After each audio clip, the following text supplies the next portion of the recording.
Assalamu alaikum. Hi students. Today in this class we will start with new chapter, that is Indian economy on the eve of independence. Okay. Students, after studying this chapter, you will be familiarized with what was the condition of Indian economy in 1947 and what were the factors that led to the underdevelopment and stagnation. Okay, now you might be familiarized with this word, that is underdevelopment. Now what is this new word? This might be a new word to you. Okay, stagnation. Now what is this stagnation? Stagnation is the period, okay, where the real economic growth of a country will be less than the 2%. Real economic growth will be less than the 2%. Okay, now can you say me what were the reason for this underdevelopment and stagnation? The main reason for this stagnation and underdevelopment was the British colonial rule. The main reasons for this were the British colonial rule. The main purpose, the sole purpose of this British colonial rule was to reduce the country to being a feeder economy. Their main purpose was to make the Indian economy as a feeder economy. Now what do you mean by this feeder economy? Feeder economy means the cheap raw materials were exported from India to Britain, which were used by Britain's industry to manufacture finished good. It means they were exporting the cheap products, cheap goods from India to their home country, and there they were producing its finished products. Understood? Let us see how this British colonial government has affected different sector, that is in which condition the India was when it got its independence. Okay, first point is low level of economic development. It means when India got its independence, there was no economic development in the country. Why? So let's see. First point is colonial government never made any attempts to estimate India's national or per capita income. This colonial government never made any attempt to calculate our national or per capita income. This was one main reason. But the individuals made the attempt to calculate this national and per capita income. The name of the individuals is Dadabhai Naoroji, William Digby, Friendly Shiraz and R.D. Desai. Okay, these persons tried to calculate our national and per capita income, but their estimations was proved wrong. But the national income estimated by V.K.R.V. Rao was satisfied. That is, it is said as correct national income and per capita income. National income was 2% per annum and this per capita income was 0.5% per annum. It was very low. We can say that India was facing the stagnant economy. Means our national income was less than 2%. It was for, this 2% was for from 1860 to 1920. India was facing the stagnant economy. Understood? Second point is backward agricultural sector. In India, about 85%, okay, about 85% of population is dependent on our agriculture, either directly or indirectly. So here, British introduced a plan that is known as Zamindari system. In zamindari system is being classified into three categories. Okay, we can say that it as a threefold. First is British government.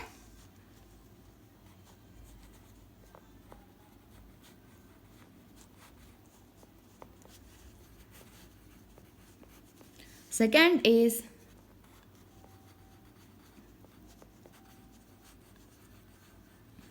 zamindars. Third is cultivators. Okay. This zamindari system as a threefold. First is British government. Second is zamindars. Third is cultivators. It was a cultivator, okay, who did the hard work, but the profit accruing out of this went directly to the zamindars. Okay, all the profit was taken by the zamindar. Only cultivators did the hard work, but profit out of this was taken by the zamindars. This caused the misery in the agriculture. Okay, but still zamindar adopted this. It was because of the revenue settlement system. This was adopted by the zamindar because of the revenue settlement. Here, British government was collecting a fixed amount of revenue from the zamindar on a particular date. There was a particular date for that. Fixed date was also been fixed by this British government. If zamindars failed to deposit the revenue on the same date, then these zamindars would have lost their rights. Okay, so the zamindars were collecting this profit from cultivator, because this is the one reason why our agricultural system was lacking. Second is lack of irrigation facility. Irrigation facility was lacking. It was not good. Low level of technology. The technology opted in agricultural field was very low. There was no technology. Okay, negligible use of fertilizer. These farmers were not knowing how to use the fertilizers correctly. The correct amount of fertilizer to be used in the field, they were not knowing. Then third point is commercialization of agriculture. Now what do you mean by commercialization of agriculture? Here commercialization of agriculture means instead of producing food crops, they started to produce the cash crop. Instead of food crops, they started to produce what? Cash crops. Okay. Why they adopted this cash crop? Because the British government forced the agricultural peoples to adopt this policy. Why? So that they can take this cash crop back to their home, that is back to their Britain. Third point is industrial sectors. Okay. First point is decline of Indian handicraft industry. Indian handicraft industry was very famous for its handmade products. But how this handicraft industry was declined? Because of this discriminatory tariff policy. Because of this, our Indian handicraft was been declined. How? Let us see. Okay. The British government adopted the discriminatory tariff policy. How? British imposed a very high tax, okay, for export and very low tax for import, or there was low tax or no. Tax for the export was been increased very high rate. They fixed the very high rate. But for import, there was no tax or very less tax for import.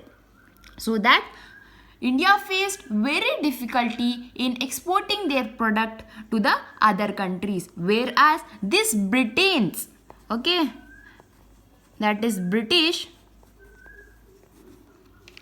imported its goods for free tax or no tax from its country to India. However, the products bought by them was machine made products, and it was very fine products. Okay, there was no fault in their product, so it was being adopted by every citizen, means every people. So the taste of the people started to change. Because of this reason, our handicraft industry started to decline. Third is that same. Second is same, is discriminatory tariff policy. Third is capital good industry were lacking. Now, what do you mean by capital good industry? Capital goods means, what do you mean by this capital goods? Capital goods means industrial goods like machineries, textile machineries, electrical equipment, industrial machineries, etc. are known as capital goods. Okay. These goods were been not producing in India, means very less. Okay, this was one of the reason. And limited operation of public sector. Public sector was not operated in the industrial field. Public sector means government was not in the industrial field. There was a limited operation. They were taking only limited field, the power generation, railway, communications, etc. This were the reason for the underdevelopment in our industrial sector. And the remaining topic we shall discuss in our next class. Thank you, students.